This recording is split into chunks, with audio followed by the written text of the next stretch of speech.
अस्सलाम वालेकुम दोस्तों, आज हम सीखेंगे कि वर्डप्रेस साइट के अंदर डेमो कंटेंट किस तरह इंस्टॉल किया जाता है और किन किन चीज़ों का आपने ध्यान रखना होता है डेमो कंटेंट को इंस्टॉल करते हुए। सबसे पहले मैंने वर्डप्रेस इंस्टॉल किया। ये फ्रेश बिल्कुल वर्डप्रेस है। इसके ऊपर मैंने थीम इंस्टॉल किया है। थीम में अगर मैं जाता हूँ तो ये थीम्स में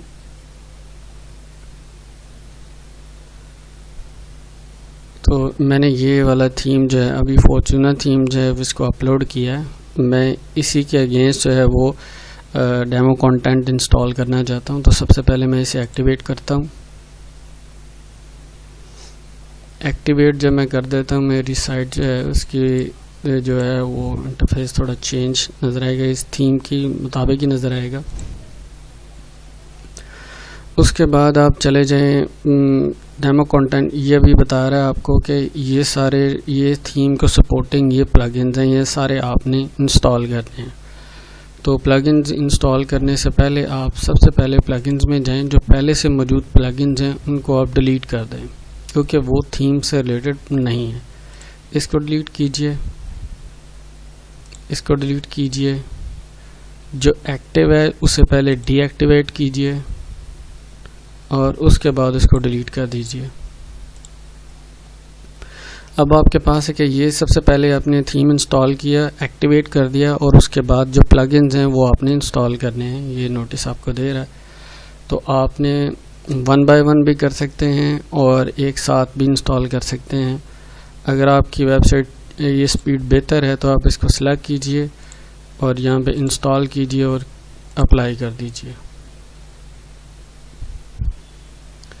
इसमें थोड़ा सा टाइम ले जाएगा ये सारे अपलोड करते हुए।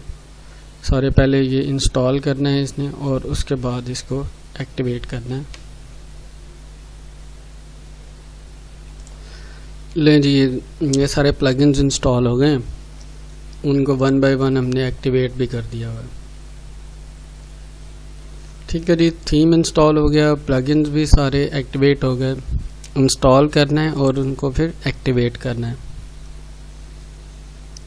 आपने ये देखा, ये सारे प्लगइन जो है वो एक्टिवेट है। कोई भी रिक्वायर्ड प्लगइन जो है वो डीएक्टिवेट नहीं होना चाहिए। अच्छा जी, अब जो मेजर इशू है वो ये है कि हमने चेक करना है जाके अपने मीडिया में कि हमारा अपलोडिंग फाइल साइज़ कितना है। अगर हम नई कोई चीज़ अपलोड करते हैं तो वो कह रहा है 8 MB है। डेमो कंटेंट के अंदर हो सकता है कुछ फाइलें 8 MB से ज़्यादा हों, तो फिर आपका डेमो जो है कंटेंट जो है वो फेलियर हो जाता है। इसके लिए, इस चीज़ से बचने के लिए हमने कुछ कोड जो है अपनी फाइल cPanel में ऐड करने हैं ताकि ये इशू हम फिक्स कर सके। उसके बाद फिर हम डेमो कंटेंट जो है वो अपलोड कर सकते हैं। इसके लिए मेरे पास एक कोड पड़ा हुआ है। मेरा एक फ़ोल्डर है यहाँ पर सियासी वेब के नाम से और उसके अंदर फाइल्स और ये वर्डप्रेस का इशू है। अच्छा, इसके लिए आपको ना 2 जगह पे चेंजेस करनी है। एक है WP कॉन्फ़िगर की फ़ाइल में ये कोड डालना है और दूसरा आपने फ़ाइल जो है वो .user.ini की फ़ाइल जो होगी उसको मॉडिफाई करना है ये कोड के साथ। तो हम cPanel में जाते हैं, cPanel में चेक करते हैं, फाइल मैनेजर में जाते हैं। फाइल मैनेजर में जाके हमने चेक करना है कि .user.inn की फ़ाइल जो है वो पड़ी हुई है, नहीं पड़ी हुई। इसके बाद का ये हाइड भी होती है। आपने सेटिंग पे क्लिक करना है और रूट डायरेक्टरी में चेक करना है शो हिडन फाइल, ये सेव कर दें। तो ये आपको दिखा रहा है कि वो फाइल अवेलेबल नहीं है, तो आप ये फ़ाइल दोबारा क्रिएट कर लें। ऐड न्यू फाइल कीजिए। आपने डॉट पहले लगाना है, यूज़र फिर .ini, ये फ़ाइल आपने क्रिएट करनी है। क्रिएट न्यू फाइल, लीजिए फ़ाइल बन गई है। अब इसको एडिट कीजिए, एडिट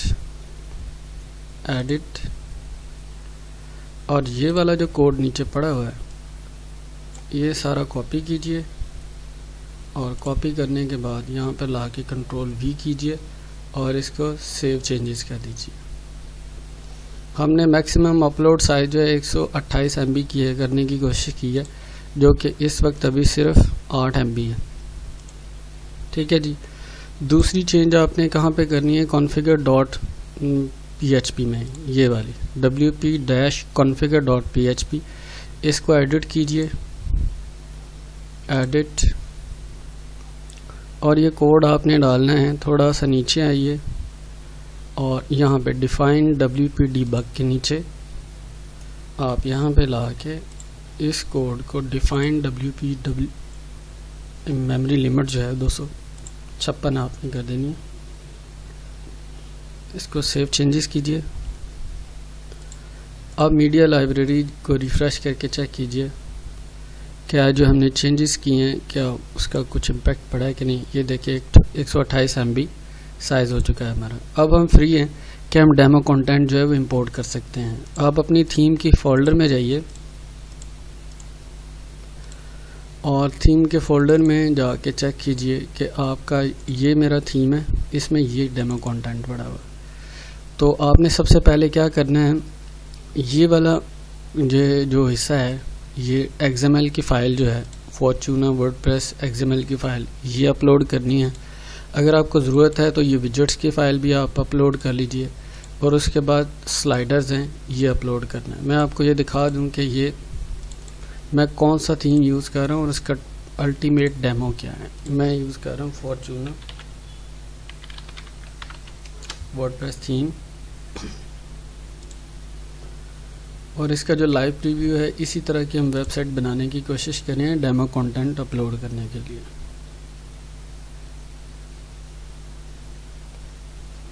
ठीक है जी। ये सारे इसके फर्दर टेम्पलेट्स हैं, डेमो साइट्स हैं, जो कि सारी अपलोड हो जाएंगी अगर हम डेमो कंटेंट अपलोड करने में कामयाब हो जाते हैं। तो मैं दोबारा जाता हूँ। हमने 3 फाइलें जो है बेसिकली अपलोड करनी है। एक वर्डप्रेस की जो XML फाइल है, दूसरा विजेट्स की फाइल है, और तीसरा जो है रेवोल्यूशन स्लाइडर्स हैं। तो 1 बाय 1 हम चेक करते हैं। सबसे पहले इसके लिए हमें करना क्या है, हमें जाना है टूल्स में और इंपोर्ट में। इंपोर्ट में आने के बाद हम वर्डप्रेस इंपोर्टर में जाएंगे, रन इंपोर्टर।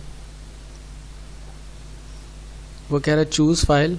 आपने सबसे पहले डेमो कंटेंट में जाना है, डेमो डाटा में, और XML की फ़ाइल जो है वो अपलोड करनी है। अपलोड फाइल एंड इंपोर्ट, ये हो सकता है 2 मिनट ले जाए, 1 मिनट ले जाए।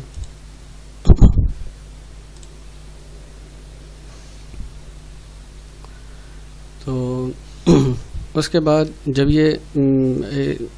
ये फर्दर स्क्रीन पे आएगा और पूछेगा कि आपको यूज़र कौन सा चाहिए, किस यूज़र के थ्रू आपने अपलोड करने। तो आपका जो वर्डप्रेस का यूज़र है वो यूज़ कीजिए और इस चेक बॉक्स को चेक कर दीजिए और सबमिट कर दीजिए।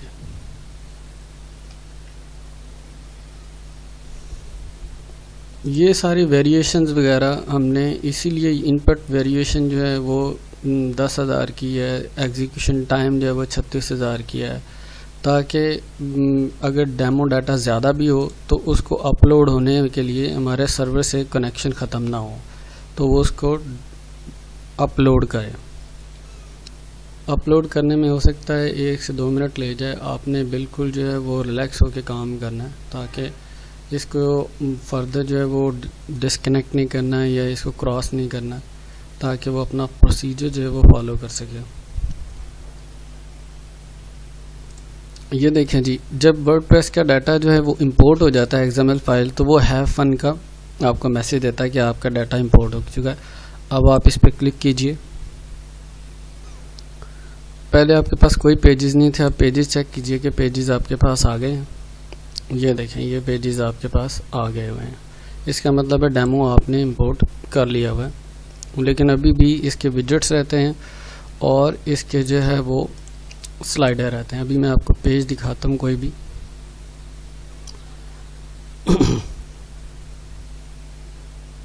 ये देखिए, ये साइट हमने काफ़ी हद तक अपलोड कर ली हुई है और ये देखें अभी हमें स्लाइडर हम अभी तक इंपोर्ट नहीं कर पाए हैं।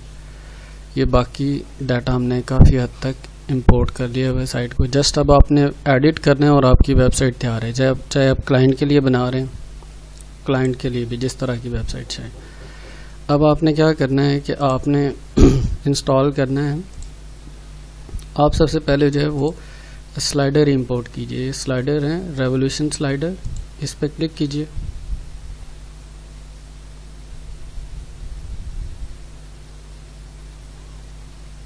और यहाँ से स्लाइडर इंपोर्ट कीजिए, इंपोर्ट स्लाइडर, ये क्लिक किया और यहाँ पे चूज़, और आपके स्लाइडर पड़े हुए यहाँ पर, ये हूँ फुल विथ, इसको इंस्टॉल कीजिए और import slider.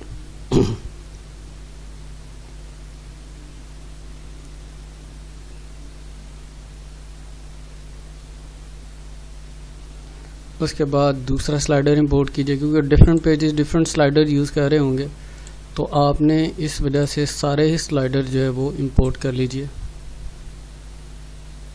One by one.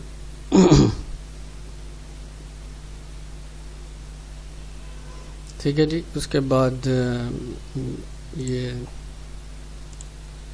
Third one है वीडियो स्लाइडर है, इसको इंपोर्ट कीजिए, इंपोर्ट स्लाइडर।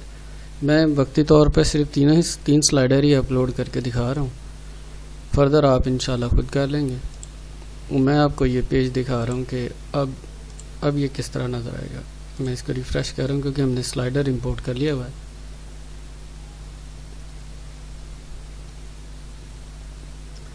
ये देखिए जी, स्लाइडर हमने इंपोर्ट किया है तो साइट की लोकेशन लुक जो है वो डिफरेंट और प्रोफेशनल हो गई है। ये देखें अब स्लाइडर भी काम कर रहा है, एवरीथिंग इज़ वर्किंग। अब एक चीज़ रह जाती है इंपोर्ट होने वाली, वो है विजेट्स। यहाँ पर अगर आप देखें विजेट्स अभी रह गए। विजेट्स अगर आपने इंपोर्ट करने हैं तो उसके लिए फिर आपको वर्डप्रेस के अंदर थोड़ी सी चेंजेस करनी होंगी और एक प्लगइन और इंस्टॉल करना पड़ेगा, तो वो डायरेक्टली इंपोर्ट नहीं होंगे। ऐड एक आप प्लगइन सर्च करेंगे विजेट्स इंपोर्ट, इतना लिखिए। ये देखिए ये जो प्लगइन है इसको इंस्टॉल कीजिए, एक्टिवेट कीजिए। और ये जो वर्डप्रेस इंपोर्टर है या जो विजेट्स इंपोर्टर है, ये बाद में आप जब आपका काम हो जाए तो आप इसको डिलीट कर दीजिएगा, ये एक्स्ट्रा बर्डन क्रिएट करता है। विजेट्स इंपोर्ट एंड एक्सपोर्ट, इस पर क्लिक कीजिए। तो आपने यहाँ पर इंपोर्ट करना है, चूज़ कीजिए फाइल, ये विजेट्स हैं, ये वाली फाइल है और इंपोर्ट विजेट्स। ले जी, कुछ इंपोर्ट हो गए और कुछ जो है वो कह रहा है कि ये widgets are does not exist in the theme. मतलब हो सकता है कि अपडेट हो गया हो तो कोई इंपोर्ट में नहीं भी होंगे, लेकिन ओवरऑल ये वेबसाइट जो है वो कम्प्लीटली अपडेटेड है।